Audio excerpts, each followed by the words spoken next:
넷플릭스 코리아의 요리 서바이벌 프로그램 흑백요리사에 참가했던 한식대가 이영숙 69, 나경버섯 농가 대표가 14년째 1억 원 빚을 갚지 않았다는 빚투 주장이 나왔다. 이 폭로에 이 대표 측 대리인은 일부 갚았다고 밝혔다.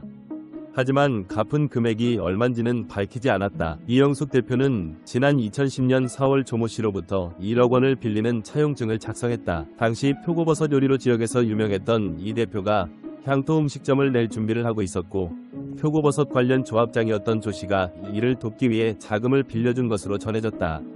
당시 향토 음식점을 만들면 정부로부터 지원을 받을 수 있었다고 한다. 돈을 빌린 증거는 당시 이 대표가 조 씨에게 제공한 차용증에 고스란히 남아있다. 차용증에는 이 돈을 정부 지원사업 공장 부지 매수대금으로 사용할 것이라고 명시돼 있었다. 차용증상 만기일은 2011년 4월이었다. 그러나 약속된 기한이 지나도록 조 씨는 돈을 받지 못했다.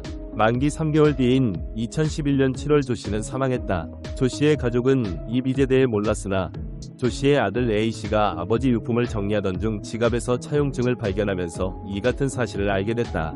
조 씨의 아들 A씨는 아버지께서 돌아가신 2011년 이 대표에게 연락을 취했으나 그는 빌린 적이 없다고 발뺌했다고 말했다.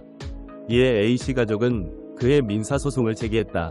2012년 6월 수원지방법원은 이 대표는 1억 원을 조 씨 가족에게 갚으라는 판결을 내렸다. 법원은 2011년 5월 1일부터 2012년 5월 24일까지는 연 8.45%, 그 다음 날부터는 다 갚는 날까지 연 20%의 각기율로 계산한 돈을 지급하라고 주문했다. 이 대표 측이 항소하지 않아 판결은 그대로 확정됐다. 하지만 이 대표는 돈이 없다며 빚을 갚지 않았다. A씨 측은 이 대표가 가진 땅에 가압류를 걸어 경매를 통해 일부 돌려받을 수 있었다. A씨 측은 나머지 금액도 돌려달라고 요구했지만 이 대표는 이에 응하지 않았다.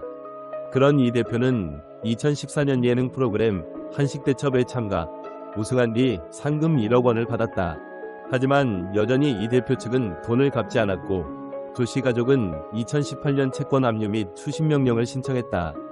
대전지방법원은 이를 받아들였다. 하지만 아직도 돈을 돌려받지 못하고 있다. A씨는 차용증 쓴 1억 원과 별도로 아버지가 연대보증을 서 이 대표 대신 갚아준 돈이 5천만 원 정도 더 있다.